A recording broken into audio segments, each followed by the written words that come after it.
Hi ನಮಸ್ಕಾರ ಎಲ್ರಿಗೂ welcome back to my channel ಮನೆ ಮನೆ ಕೈ ರುಚಿ.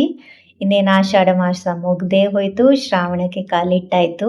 ಶ್ರಾವಣ ಮಾಸದ ಮೊದಲನೇ ಹಬ್ಬ ನಾಗರ ಪಂಚಮಿಗೆ ಸುಲಭವಾಗಿ 2 ಉಂಡೆಗಳನ್ನ ಮಾಡೋದನ್ನು ತೋರಿಸ್ತಾ ಇದ್ದೀನಿ. ಬನ್ನಿ ನೋಡೋಣ ಹೇಗೆ ಮಾಡೋದು ಅಂತ. ಇಲ್ಲಿ ನಾನು ಒಂದು ಪ್ಯಾನ್ಗೆ ಅರ್ಧ ಕಪ್ ಅಷ್ಟು ಬೆಲ್ಲನ ಹಾಕೊಂಡು ಮುಳುಗೋಷ್ಟು ನೀರು ಹಾಕಿ ಪಾಕ ತೆಕ್ಕೋತಾ ಇದ್ದೀನಿ. ಪಾಕ ಅಂದರೆ ಅಂಟು ಪಾಕ ಬಂದರೆ ಸಾಕು. ನೋಡಿ, ಈ ರೀತಿ ಪಾಕ ಬಂದ ಮೇಲೆ 1 ಕಪ್ ಅಷ್ಟು ಅಕ್ಕಿ ಹಿಟ್ಟನ್ನು ಹಾಕೊಂಡಿದ್ದೀನಿ. 1 ಕಪ್ ಅಕ್ಕಿ ಹಿಟ್ಟಿಗೆ ಅರ್ಧ ಕಪ್ ಅಷ್ಟು ಬೆಲ್ಲನ ಹಾಕಿದ್ದೀನಿ. ಸಿಹಿ ಇಷ್ಟಪಡೋರು 3/4 ಕಪ್ವರೆಗೂ ಹಾಕೋಬೋದು. ಎಲ್ಲ ಮಿಕ್ಸ್ ಮಾಡಿ 1 ಸ್ಪೂನ್ ತುಪ್ಪ, ಒಣ ಕೊಬ್ಬರಿ, ಏಲಕ್ಕಿ ಪುಡಿನ ಹಾಕ್ಕೊಂಡು ನೋಡಿ ಈ ರೀತಿ ನೀಟಾಗಿ ಕಲಿಸ್ಕೊಂಡು ಉಂಡೆ ಕಟ್ಟಿದ್ರೆ ಅಕ್ಕಿ ಹಿಟ್ಟಿನ ತಂಬಿಟ್ಟು ರೆಡಿ ಆಗೋಗ್ಬಿಡುತ್ತೆ.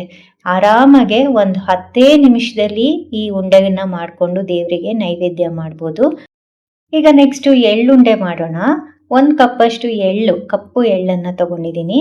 ಚೆನ್ನಾಗಿ ಕ್ಲೀನ್ ಮಾಡಿಕೊಂಡು ಈ ರೀತಿ ಪಟಪಟ ಅಂತ ಚಿಟ್ಕುಟ್ಕೋವರೆಗೂ ನಾವು ಇದನ್ನು ಹುರ್ಕೋಬೇಕಾಗತ್ತೆ.